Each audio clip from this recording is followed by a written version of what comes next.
Guys, let's do a brief introduction of the timeline in Adobe Animate. For those of you who didn't make it to class or who just want a quick review, in addition to this, there'll be a second tutorial available on the blog that goes over the homework assignment, the 4 events in 6 to 10 seconds that will be animated on top of your um, uh, New York street scene illustration from last week. So opening up Adobe Animate, I'm working with the newest version, which will be a little bit different than what you see in class. Okay, so for the purposes of this, if you want to follow along with me, that's fine. I don't need that up. If your workspace looks very different from what you're used to, as always, you can go up to Window, Workspaces. I've been using the Essentials workspace. You can use whatever you want, try them out, but I like to reset Essentials and it will just reorganize things. If you, for instance, accidentally close your toolbar or something like that, or things are just in the wrong position at any point in your workflow, just do that, get back to normal.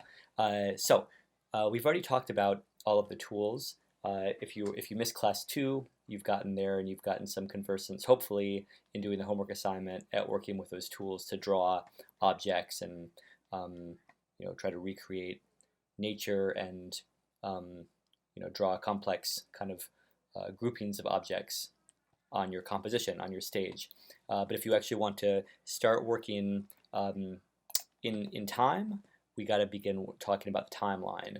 So the timeline, okay, first off, let's remind ourselves that the Properties panel is contextual, and when you start off or have nothing selected, it will reflect the universal properties for your project.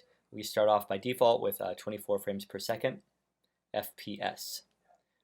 Here's the pixel dimensions of your assignment and the universal stage background color, which starts off by default as white. Just remember that you can always go back to those things by deselecting, clicking anywhere off the stage, and especially if you're in the select tool. So let's just draw one object on the stage, a little rectangle here. As we look back, and notice when I select this object, or when I'm in my rectangle drawing tool, the Properties panel changes to reflect properties associated with that tool, or if in fact I click on the object, properties associated with that selection. Okay, so you can change these options at will. Once again, once I have an object on my stage, I can start to look at my timeline. You'll see that here we have numbers over the top of the time, or on the top of the timeline here. Those actually reflect frames. 1, 5, 10, blah, blah, blah, blah, blah. And our time base here is set on frames by default. A frame is usually a single drawing, and as the playhead, as we play through our animation, it advances frame by frame by frame by frame, and it plays at a certain speed that's established by your frames per second. Right now I'm at 24 frames per second, so 24 of these individual frames or individual drawings equates to 1 second. So I'm responsible for a lot of individual kind of moments in time or frames to get to even a single second. I can always reduce this by going here. If I wanted to go to 12, or here's 10, 12, you can see that the seconds here change position so that I'll get to 1 second in fewer frames. The smaller the frames per second, the less work I have to do, but the less kind of fluid the animation will be. So here we have one frame. When I've defined a frame on my timeline, it can be one of either 3 kinds of frames. There's the first one, which is the keyframe that's filled with some kind of content in it. Okay, you can see that there's a frame defined here, a little rectangle with a black circle, a circle that's filled in. If I was to, the first thing you can do here is click on this frame. everything that is within this frame will be selected when you do that. It's an easy way to select everything in the frame. It's the same as going up here and saying select all. But it's a really easy way to get everything in the frame. If I was to hit delete, it deletes everything that I have selected, and you'll see that my keyframe has changed to an empty keyframe. And the circle is empty here. And so looking at the keyframe and what kind of keyframe it is, it's easy to find out if there's anything actually drawn in this frame or not. Now, a keyframe, as I described in class, is considered an important frame in your animation. Traditionally, it's been the kind of, it's spoken to the kind of important storytelling drawings in the Disney animators workflow. In our case, a keyframe is any frame where a change is being made, where a change is being made to the drawing. So there's keyframes like this. I'll draw another object. There's empty keyframes where there's nothing in there, but that's still a change, some change to the imagery that will be presented. If I wanted to establish an animation which is longer than a single frame. Right now we only have one frame defined. Our animation is only one frame long. It's only a 1/24 of a second. If I wanted to make a 1-second animation, the easiest way to do that is to right click over here and say insert frame. So now I have defined 24 frames. Only the first frame is a keyframe. That means that right now, if I push play, it plays for 1 second. But there's only one sort of update to the drawing. There's only one drawing that has been continued for the whole extent. If I was to go here and convert this frame to a keyframe by right-clicking, what I've done is I've turned what was basically the original drawing being copied over and over and over and over and over and over and over without any changes, and I've decided I wanted to make this a keyframe, so it copies that drawing over, but it now allows me to make some kind of change. And I can do anything here, like move the object.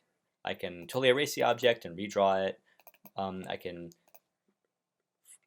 free transform the object. I can recolor the object. I can do this kind of distortion. Really, it's just like a new drawing. I have no limits on what I can do to this at this point. So now these are all hold frames, and what I'm doing is I'm dragging the playhead around. This designates where I am looking in my timeline. So right now when I play it through, it starts from the one drawing and goes to my updated keyframe here. So I can drag these frames around. I can drag one or a number around. Say I wanted this drawing to come after my other drawing, I can do that. Okay. And since I dragged that away, I have an empty keyframe here starting me out. I'll move this back. So you can kind of push and pull, drag things around. Say I wanted to shorten my animation again down to 1 second. Right click, and I'm going to remove frames. This right clicking is how I get most of my edits done to the timeline. Doing edits down here in the timeline, it affects what happens in time. There'll be different options that come up than if I right clicked here on my actual single drawing. Anything that happens up here is affecting the single frame or the single drawing. Anything that's down here is going to affect what's happening in time. So I can do this and say, I can select a whole string of frames and say, convert to blank keyframe. And now these are all individual keyframes, which are all blank, and now I can just draw whatever I want.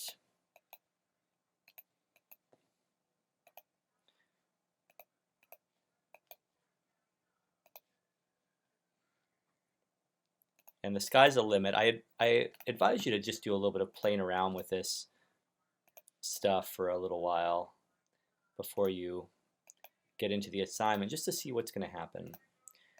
You also have the ability to, well, actually, before I talk about layers, okay, so now you have, let's play it through.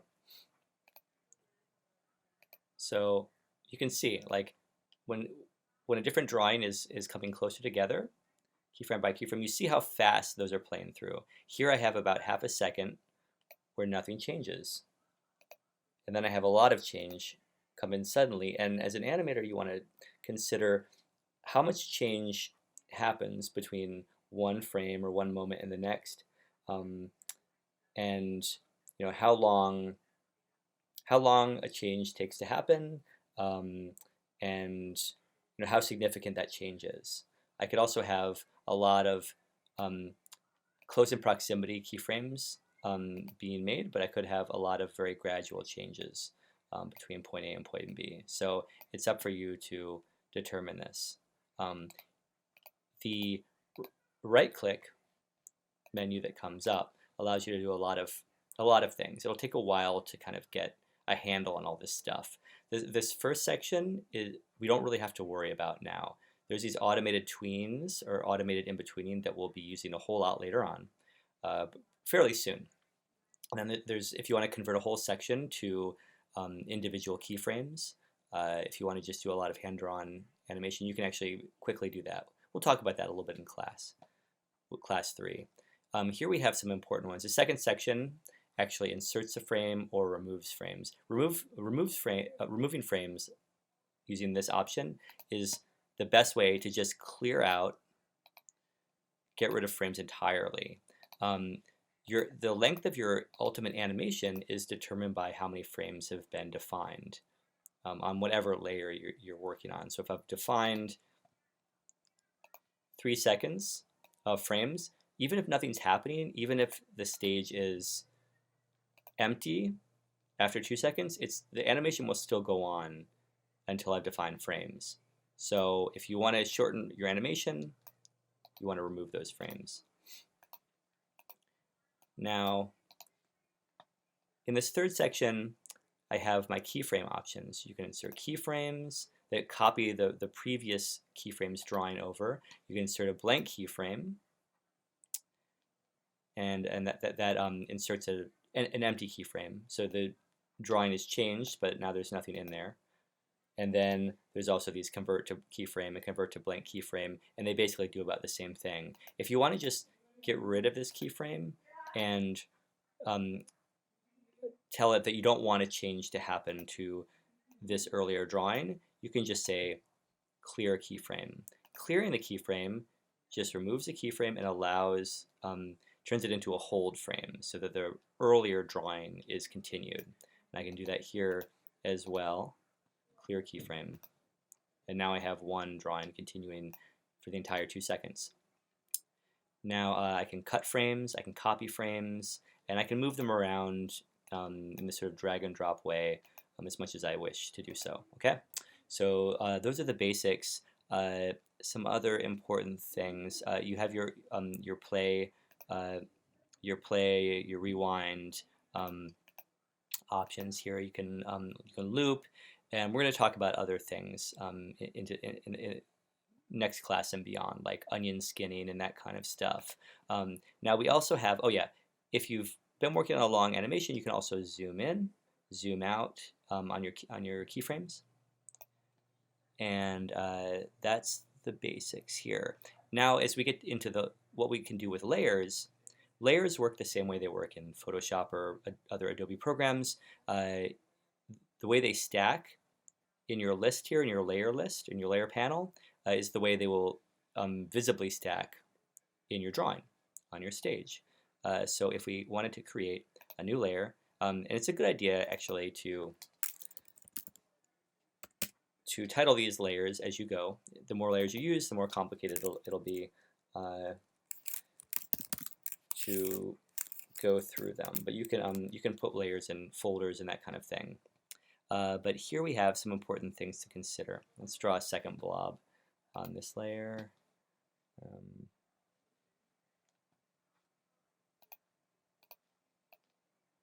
That's not so different. Anyway, that's okay. You have visibility. You can turn off the visibility of the layer by clicking underneath the eyeball. And you also have lock, which we use for homework number 1.